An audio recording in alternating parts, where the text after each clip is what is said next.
Hello again, everybody. Zack Attack is here with my WWE Raw review for tonight, Monday, June the 3rd, 2013. I'm one of the very few people who can care less about the NBA playoffs involving the Heat and the Pacers. I don't care about that. I don't care about basketball. Fuck basketball is all I gotta say. All much football, cage fighting, and wrestling. So as I gotta say, I know a lot of people are distracted by the playoffs tonight. Basketball. But indeed, I was watching Raw tonight, and it was an okay Raw tonight from Stanford with a decent start-up matchup, which I'll talk about when we get to the Raw. Plus a match made for Payback, kind of official. That was made last week, kind of official. Plus, I say a seed for a possible match that I kind of hinted on my Raw preview of my Attack today. The seed could be planted for that match. And a couple other things. Main event was okay again as a Heyman dude gets another cheap victory. Again, speaking of that Heyman guy, of course, we will find out the beginning of the evening that Triple H was set to wrestle. Could his Axel tonight? Or is Michael, is it just me or is Michael Cole said could Angle a few times? Could his Angle? Or, could his Angle? I made some Kurt Angle references, but anyway, especially with him being a TNA Hall of Fame and all. Anywho, so that was match made for the evening. Our scheduled main event with Triple H against Curtis Axel. However, we kicked off Raw with two returns. No, not Christian and Dolph Ziggler. Dolph Ziggler, despite returning at a couple house shows over the weekend, did not return on Raw tonight because he probably didn't want to return on Raw TV until he's medically cleared. He just appeared at house shows to talk. And like I said, no Christian either. Or Evan Bourne. No, we had Stephanie McMahon making her first on-screen appearance on Raw in a while, saying that although Triple H is medically cleared, she didn't want Triple H to take any more damage after collapsing 2 weeks ago in his match against Curtis Axel. Therefore, Stephanie made an executive decision not to put Triple H in the match tonight against Curtis Axel on a professional manner. Not only Triple H to get further damage to his body and his health to affect her and her family. But as that was going on, she was talking about that. Here comes her father, Vince McMahon. Mr. McMahon, an intense atmosphere came in as they were talking. But Vince went on Stephanie's side saying that he agrees with her decision. Of course, Stephanie said that she felt that Curtis Axel was beneath Triple H. That's what I felt 2 weeks ago when he was put in the match. Otherwise, I was going to squash him immediately. But as we saw, that didn't happen. And of course, the fans in Stanford tonight, actually at Hartford, Connecticut, not far from WWE's headquarters in Stanford. Actually, the crowd was pretty decent tonight. But they booed the heck out of Stephanie after making that decision. And like I said, even Triple H agreed on that decision, especially with everyone getting hurt lately, including Kofi Kingston, being put through a table. But later on in the evening, Triple H did arrive, and he was not happy about the decision. He was intent on wrestling. An intense atmosphere in the locker room happened when Triple H was this close to beating the crap out of Vince. But indeed, Triple H cooler head prevailed in some ways as he left the building. Not on Vince's accord, but his own accord. And Triple H got handed some sort of paper. I don't know what that paper was about, if it involves this situation or not. But Triple H left the arena, not wanting to beat his grandfather's ass on television, especially with their kids watching the show. And of course, our main event was changed to, well, a rematch from last week's Raw, John Cena against Curtis Axel. This time, no DQ. As we would see in our main event tonight, involving Cena and Axel, they forgot to make it a no countouts match as well as a no DQ. But we'll wait for that main event. We're on to another match made. Now, 2 matches were made before Raw this evening via a text on the WWE texting, which I received. Not only were they advertising Triple H and Axel until Triple H was written out and replaced by Cena in an ODQ match, we had the first match made prior to Raw. Team Hell No, teaming up with Randy Orton in a 6-man tag against the Shield. Now, the faces had a lot to prove to themselves, specifically Daniel Bryan in this whole trying to prove he's not the weak link situation, especially we would see in this performance throughout the evening in this matchup. But indeed, the faces, of course, as I've complained about the sameness of the Shield 6-man tags, that it starts out with the faces getting the advantage, trying to isolate the Shield nail corner, Until, of course, the Shield find an easy way like a poke in the eye or kick in the groin or a missed move to calculate and get their advantage, to get their man back in their corner and isolate them throughout the later half of the match. But it's still an exciting match. It was still a great matchup nonetheless. And, of course, Shield once again proved why they are a dangerous team, single or as a team, especially with them having titles, with Ambrose being the U.S. champion and the Shield being the tag teams. And this could be a good segue for another possible match at the Payback pay-per-view, Orton and Sheamus against the Shield for the tag team championships. But indeed, as the Shield was taking back control, beating the crap out of everybody, specifically Orton and Kane being isolated. And of course, Orton did try to fight back for his team, including, of course, a big move, even doing a double DDT on both Ambrose and Rollins. I think that was the too many did indeed double team against. And even despite Orton trying to fight back for his team, of course, the Shield came flying back big time. Until, of course, D-Boy got the hot tag, and boy, oh boy, D-Boy, with a lot to prove to himself, came in like a big house of fire, going on all cylinders. And I do mean all cylinders. He was flying, doing all his big flying moves, the flying goat, and all those big moves, until, of course, he had no luck on at one point, and he was ready to get the big win for himself and his team to prove to himself he's not the weak link. But then Kane was already taken out, so Orton came in, trying to help out, and was ready to deliver the RKO on everybody, which he did on Rollins at one point. But as Orton was ready to RKO Ambrose, Reigns actually, Reigns pushed Orton into D-Boy, knocking Orton out of the ring and knocking D-Boy silly, with D-Boy woozy after being knocked into Orton inadvertently by Reigns. D-Boy got nailed with Ambrose's finisher and a 1-2-3 victory for the Shield, still undefeated as a 6-man team. It's a pretty intense matchup, especially D-Boy's performance in this match, especially with D-Boy coming in with that hot tag like a house of fire. He was really firing on all cylinders. And it felt like D-Boy was going to get the victory, and the crowd was on fire for him. That's why I think D-Boy and Kane should break up as a tag team and have D-Boy focus more as a singles wrestler and go more for the titles, especially with lack of a title picture, lack of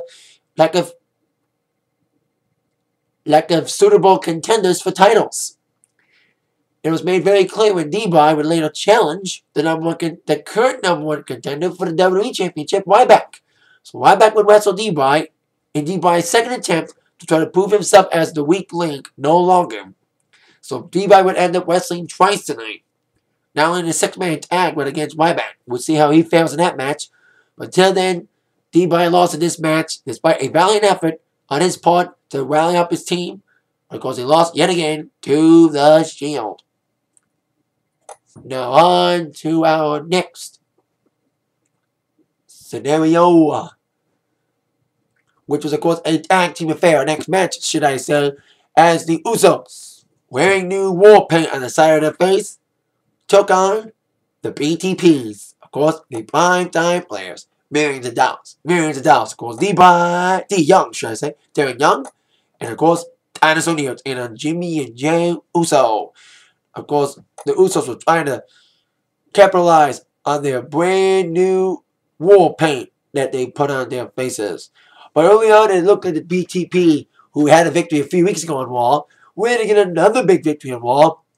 As, of course, BTP's proved why they're not just a colorful tag team, but a formidable team that could be going for a tag team title shot as well as the Usos. Both teams should be in line for tag team title shots. Especially now with the Shield not being champs, I think Usos should get a chance. Because Usos came in like a house of fire 3 or 4 years ago with that great feud against the Hart Dynasty with D.H. Smith and Tyson Kidd. Of course, Natalya and Tamina was on their side before Santino fell in love with her about 3 or 4 years ago.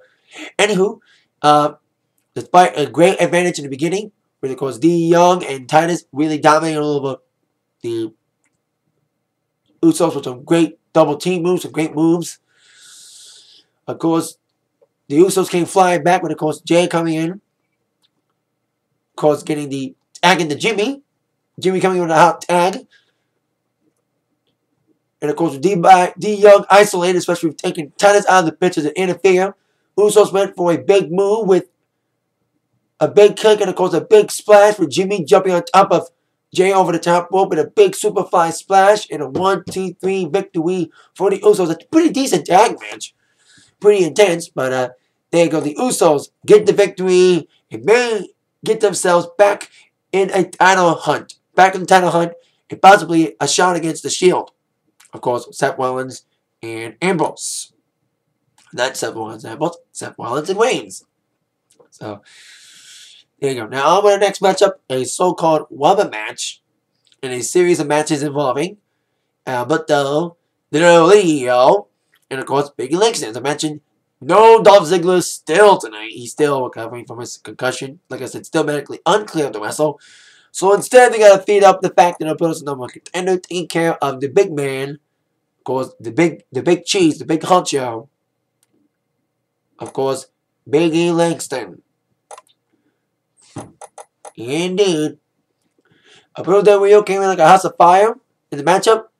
But I thought AJ was going to get involved more than anything, especially after last week. AJ trying to help the heck out of Mr. Big E until, of course, it was backfired with the ring post being knocked out. And, of course, paying back to Big E last week on SmackDown. But damn surprised AJ didn't get involved that much in the matchup. But anyway, of course, Alberto came in with House of Fire until, of course, Biggie Langston used his strengths, used his power, caught Alberto in midair with some backbreakers, weakening him down, way to deliver his big moves, including, of course, the big ending. But indeed, as Langston was taking advantage with, of course, his strength and power, of course, Alberto came flying back with some high-flying knees and kicks, and even nailed the cross unbreaker a few times. And of course, every time, Biggie Langston seemed to overpower him. Especially when Alberto did have Biggie Langston locked in the cross unbreaker on the top rope. I mean, on the middle rope. Until, of course, the 5 count. Of course, Langston was trying to get back in the game until Alberto delivered a big suplex and delivered the cross unbreaker for the 3rd time. And of course, as Langston was trying to get up and trying to get out of the cross unbreaker, Alberto, still in the cross unbreaker position, turned the submission into a pinning predicament and a 1-2-3 finish for Alberto Del Rio. Unique pin combination, countering out of the cross unbreaker, turning it into, like I said, a pinning predicament, kind of warming him up out of the submission hold. So hooking the leg out of the submission, getting the pin and the win. Alberto Del Rio ending this allegedly best of 5 series, winning 3 matches to 2, unless Big E wants another match on SmackDown, making this one match even again at 3 wins apiece in this little series of matches they have to have until the return of Dolph Ziggler. Of course, Big E was not happy. He claimed his arm was not pinned, so maybe a little controversial finish, but nonetheless a decent finish to the matchup with Alberto Del Rio getting a unique pin predicament out of the cross unbreaker to get the victory over Biggie Langston. Now on our next match, which involved Sheamus taking on one half of World Scholars, Cody Rhodes. Last week, of course, World Scholars lost to Orton and Sheamus in a tag match. With Orton already wrestling, he already wrestled against the Shield with Team Hell No. Sheamus was left to face up against Cody Rhodes. And of course, this whole situation, I bet you Sam there and Sheamus, another match that could be possible for Payback if the Shield doesn't face Sheamus and Orton at Payback. It'd be Sheamus against Damien Sandow, or maybe another tag with Orton and Sheamus against Team World Scholars. But anyway, of course, Sheamus was going for his strengths. But then Cody used his intellectual status and tried to outsmart Sheamus with some decent moves. He looked okay in this matchup. Of course, Cody did have some great offense in the matchup. Some great moves. He did try to deliver some of his big moves, trying to go for the crossroads, and of course his beautiful disaster kick. And he did try to do crossroads at one point, even ducking out of a broke kick. But indeed, Sheamus did counter that near towards the end of the match, as Sheamus was dominant early half. The Cody took over. But indeed, Sheamus delivered the white noise, segue into a broke kick, and a 1-2 victory, 1-2-3 victory for Sheamus without much interference from Cody's friend, Damien Sandow, who indeed got punched for his helping after the matchup by Sheamus. And despite a decent offense by Cody and an okay matchup, Sheamus, with the strength and power, and of course the power of the brogue kick, dominated this matchup. Can you please make Orton Sheamus heel, especially Orton, please? God, like I said, the pussies. Anyway, after that scenario, on with our next match. Kind of a silly match. It was not even a match, it was like a segment. And of course, Fandango taking on the Great Khali with revenge on what happened during a dance-off a few weeks ago. Probably the second best Fandangoing response since last week in Calgary. Because there hasn't been much Fandangoing. You're still doing the yes stuff, but I haven't seen a better Fandangoing chant since New Jersey until last week in Calgary. And it was a good Fandangoing tonight in Hartford. And of course, it was kind of a silly match. It was not much of a match. It was like Khali was, well, of course, Khali being tall and all. Of course, chopping the hell out of Fandango was going for his Khali grip. Khali vice, as he calls it. The big head smash. But of course, Fandango had enough of Great Khali. He was ready to call it a day after a few chops.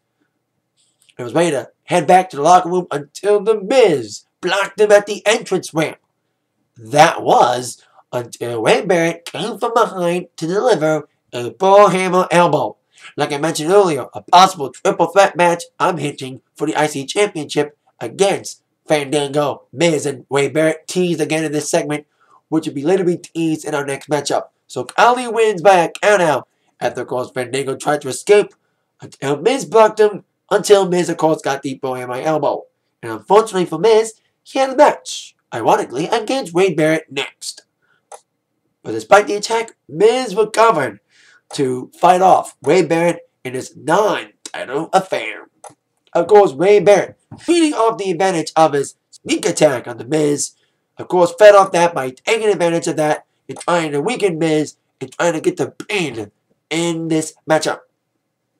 But indeed, like I said, despite the attack, Miz indeed came back for the matchup until he indeed came flying back in his matchup, going for big drop kicks. He didn't do his big splash move, but indeed he tried to figure four a few times in this matchup.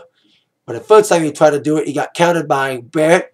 Barrett countered with the Winds of Change move and was ready to deliver further damage to Miz following the 2 count after the Winds of Change, as Barrett was apparently probably going to set up another bullhammer elbow on Miz. Here comes Fandango back to the ring to distract Wade Barrett. With Barrett distracted from Fandango dancing, Miz came back to life, caught Wade Barrett in the figure 4 leg lock, and once again made the IC Champion tap for the second time in the last 2 or 3 weeks, ever since Fandango walked out on Barrett in a tag match. Speaking of walking out, we have another walkout later on, which I'll explain during that match.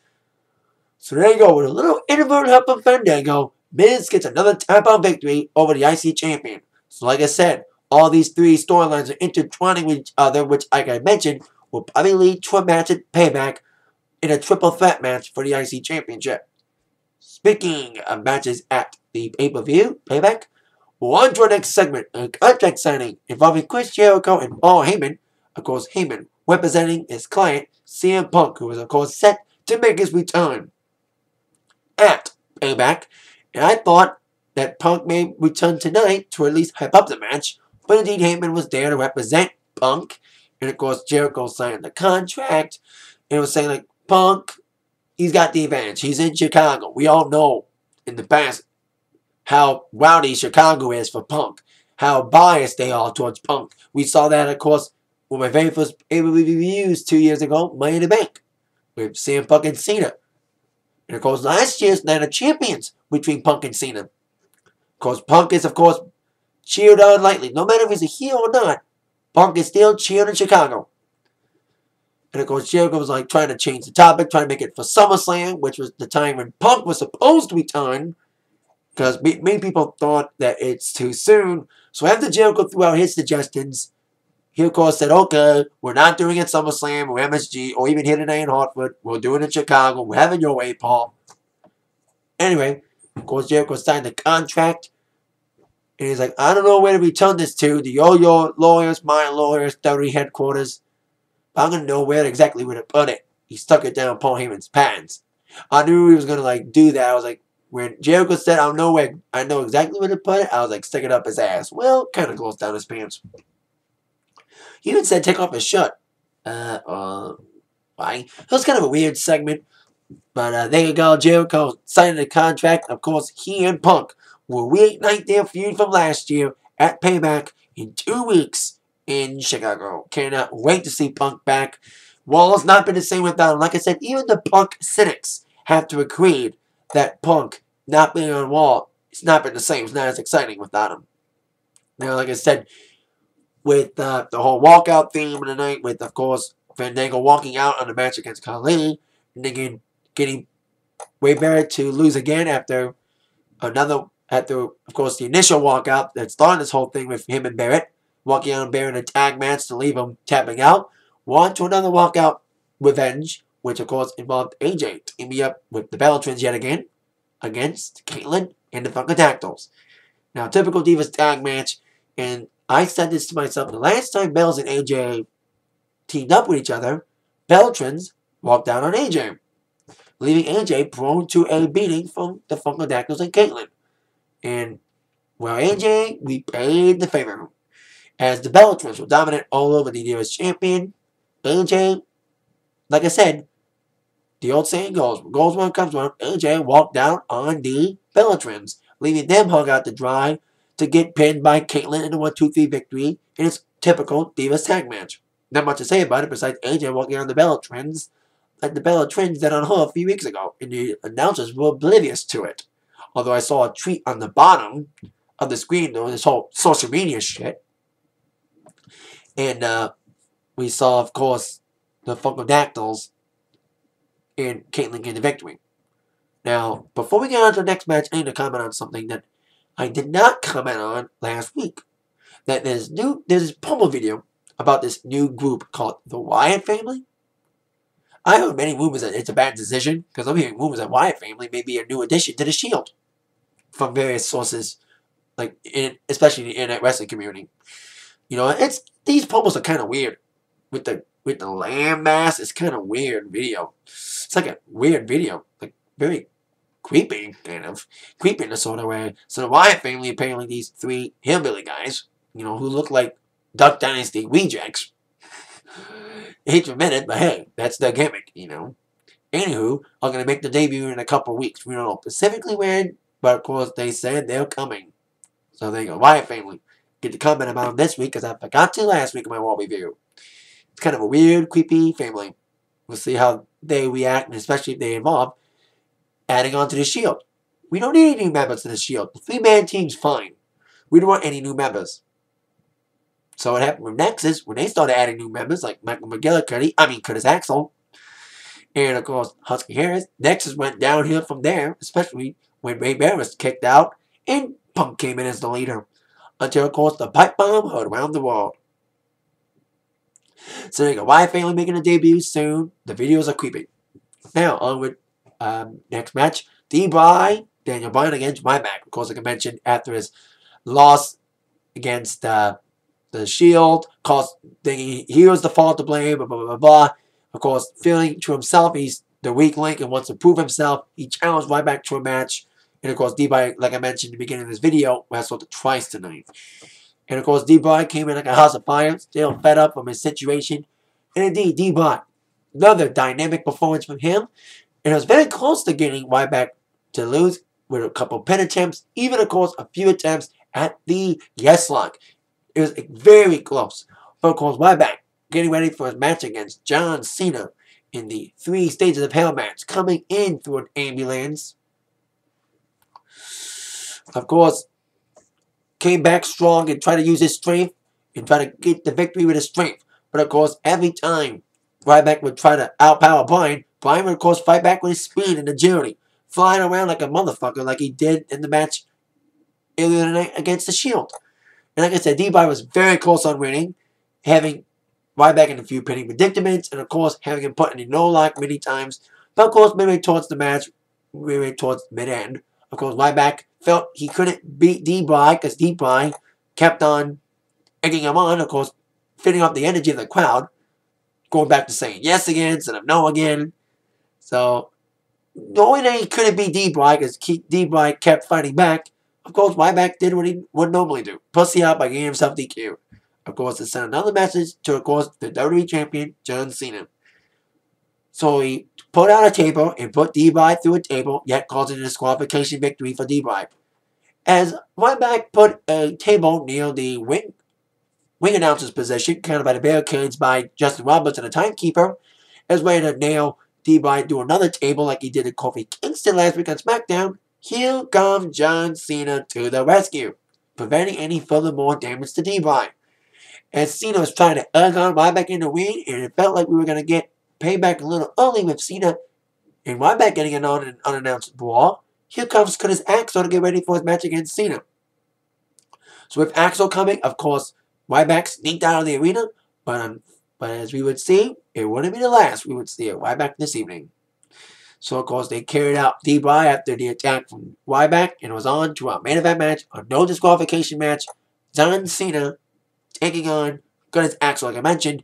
I thought it was no DQ and no countouts. But unfortunately, like we know, and we would see, they forgot, like I said, to include no countouts. They still counted out people. The match was okay for being a no DQ match. They only used one weapon. Well, two if you use the announcer's table with Cena getting rammed into it. And also another weapon, a computer. Those are the only weapons they used. It was an okay matchup, being a typical Super Cena matchup. Curtis Axel looked kind of good in this matchup. But I don't like the way he's been winning lately, which I'll explain when we get to our ending. So, Axel, of course, despite an early Cena rally with the usual 5 moves of doom, including, of course, a 5-knuckle shuffle, numerous FU attempts, and, of course, SCFU attempts. Of course, Mr. Axel kept fighting back, using steel chairs as a weapon, and, of course, doing his own decent moves. Axel's got some work to do, but still, once Axel gets a real victory, a pain victory instead of cheap victories, like I'll explain in a moment, he can really be a big star. As Axel was dominating over Cena, even pushing Cena against the post a few times and nailing him outside the ring. Of course, Super Cena couldn't be stopped. And of course, Cena did eventually try to go up for an FU a few numerous times through the table that Ryback set up early in the corner. But of course, Cena chased after Heyman, then punched the heck out of Axel as Axel was trying to check Cena before he could do any damage to Heyman. And of course, referee still counting. Cena and Mr. Axel went back in the ring, and Cena did count in the STFU on Axel. As Axel was ready to tap out to Cena, Paul Heyman, this being a no DQ match and all, gave Curtis Axel a computer and nailed Cena in the head. It almost looked like Cena was going to collapse like Triple H did to Axel. But Cena did indeed shook it off and was ready to deliver an FU on to Mr. Axel. Indeed, Ryback came out of nowhere to attack Cena and then set up Cena through a table. He speared him through the table that was already set up by him, leaving Cena to be counted out again. And Curtis Axel won again by countout. Now, like I said, I like the way Axel's been winning. For his first 3 matches, he's won by countout. He beat Triple H by countout after Triple H collapsed. And of course, he won 2 other times by countout with distractions by Ryback. So, that's not looking good for Axel. The only wins he's had has been countout victories. Like I said, once Axel gets a real victory, a fucking pin on somebody, please. Can we get a Curtis Axel match next week that involves a real fucking victory, instead of just cheap victories to save people's egos like Cena from getting pinned by this new guy? That's why I think that Axel's getting these cheap victories. Like Cena and Triple H doesn't want to get pinned by Axel. They don't want to really put him over by getting pinned by this guy. They want cheap victories. So hopefully Axel can get a real victory next week in a pin or submission. So there you go. That's how we end Raw with Axel winning yet again by another cheap victory as Ryback distracted Cena, speed him through a table, getting him counted out again. And that's how we end Raw with Cena being laid out again by Ryback outside the ring, getting speared through a table, with Ryback delivering another message to Cena, getting prepared for the 3 Stages of Hell match in 2 weeks at Payback. So it was okay Raw tonight. Couple matches sealed, like planted, possibly Fandango, Jericho, not Fandango, Jericho, I meant Fandango, Wade, Barrett, and Miz, triple threat. I say possibly, maybe that's when Caitlyn and AJ will take place for the Divas Championship. And I say that Sheamus will either wrestle Damian Sandown in a singles match or an attack match with Orton against the Shield, an attack title match. Who knows whether the match will be made for Payback, especially they'll all be made last week, like the next week, like WWE always does. Week before pay-per-view, add-on matches without any hype, especially the pre-show match on YouTube. I would not be surprised if misses the pre-show again. This triple threat's the pre-show, but I think they won't. They better won't. It'll be Miz's 3rd pre-show in a row. So, there you go. See what other matches, last-minute matches, be made to Payback next week. That is it. My Raw review for tonight. I'll see you all later. With that in mind, you've all been attacked by the review from Zach. Thank you all very much for watching. Have a great night, everybody. Yeah.